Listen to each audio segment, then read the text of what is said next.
Another pandemic, polio. It was nearly eradicated with the Salk vaccine in 1955. At the time, very little was known about the disease that paralyzed and sometimes killed young children. Now scientists around the world are racing to develop a vaccine for COVID-19.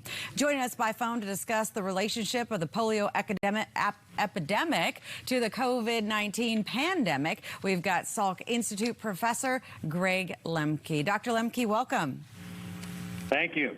You know, you're an expert on the polio epidemic. Can you compare it to what's happening right now with COVID-19? Sure. There's some similarities and there's some differences. So polio is an ancient virus. It's been with us for a very, very long time. But we really didn't have epidemics of polio anywhere in the world until the 20th century, in the early 20th century.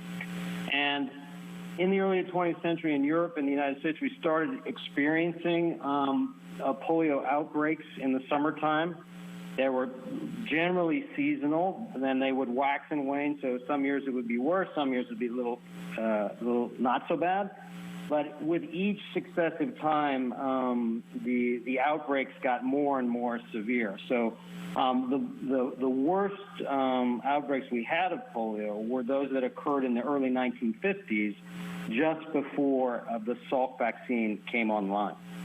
Yeah, I know it took 40 years for that vaccine to come online. In fact, I believe they had one that incidentally actually caused the death of some children. So tell me, what's your prognosis with a vaccine for COVID-19? Are we looking at the same kind of timeline, you know, several decades, or do you think it's going to be something that happens sooner?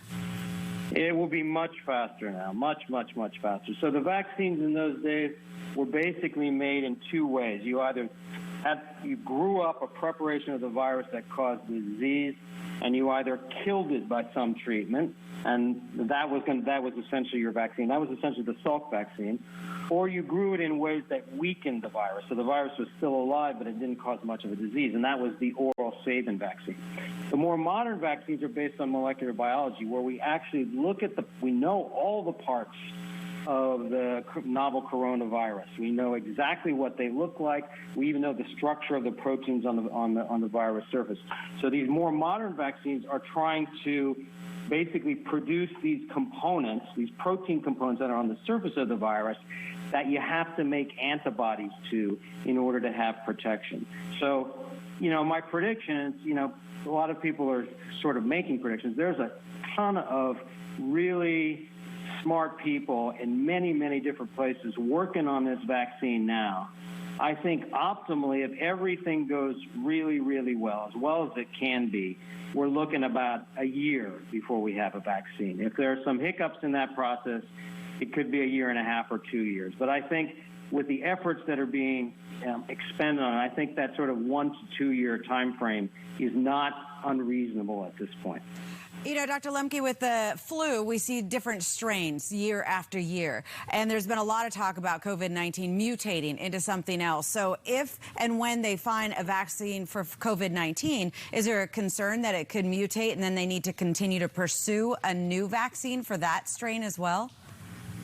Well, that's something you always have to think about. But the basic biology of the two viruses is a little bit different. Flu is a much bigger virus. So the genetic material in the virus is a lot larger, and the proteins that are on the surface are bigger too. So the coronavirus is smaller. So any virus can mutate, and it will naturally mutate. But you got to also remember that most mutations that viruses undergo don't strengthen the virus. They weaken the virus. So if you think about it in the context of flu, the worst flu we've ever seen was a century ago, the 1918 Spanish flu. And the flus we've experienced since then sort of wax and wane. Some seasons they're a little stronger, some seasons they're a little worse. So, you know, it's tough to say. People have been looking at how, over just this very short period of time that we've experienced the coronavirus, how much it's mutating. And it hasn't mutated a lot. So it's something we'll have to think about, but I don't think it's going to be like the flu vaccine. I think the one that we're likely to have, the vaccine that we're likely to have, is going to give us some protection for a period of time. But, you know, I'm guessing on that. We actually don't know. All right, Dr. Lemke, you've really shed a lot of light on it for us tonight. I would like to have you back on because I'd like to walk through the process of how a treatment and how a cure is actually found, the testing process. There's so much that I think that we'd like to take a deeper dive in with this. So if you just let us contact you so we can have you back on and talk a little bit more.